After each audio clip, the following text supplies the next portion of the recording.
I can turn my head just a little, I might be able to. What's up guys, Patrick here at Combat Athlete Physio, and I know we've all been there. Struggling to get that last breath before everything just fades away. In this video, I'll briefly explain what most know about chokes like the rear naked and the triangle chokes, and then what most don't know about passing out. Let's get into it.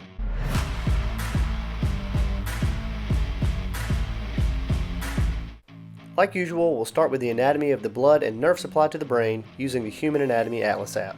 I'll talk over the video identifying the anatomy so you can pause at any time to see a more specific explanation of the structures, but the main ones we'll be referencing are the carotid arteries, the jugular veins, nerve tissue in the brain, and finally the vagus nerve.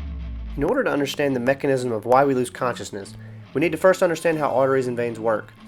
Arteries, shown in red, carry oxygenated blood from the heart to different tissues in the body, in this case, the brain.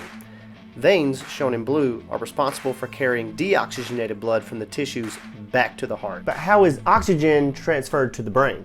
Probably the most important factor in the exchange of oxygen to tissues is pressure. Terminal branches of the carotid arteries deliver oxygen to the brain at small vessels called capillaries. Here the pressure of the arteries exceeds the pressure of the nerve tissue in the brain, allowing for the exchange of oxygen and other molecules. After this exchange, blood flows back to the heart and lungs to become oxygenated again. So now that we know about arteries and veins, the most commonly known explanation behind getting choked out goes something like this. When pressure is applied to the carotid arteries by our forearms or legs during different chokes, the blood flow to the nerve tissue in the brain is decreased, and we temporarily lose consciousness due to this lack of oxygenated blood. But there are likely other processes that occur when you're in a choke, and the first involves the jugular veins instead of the carotid arteries. Remember earlier when we talked about pressures?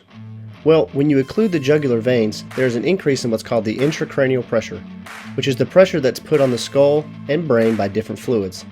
If the veins are unable to carry blood from the brain back to the heart, the pressure within those veins increases and alters the pressure gradient we talked about before.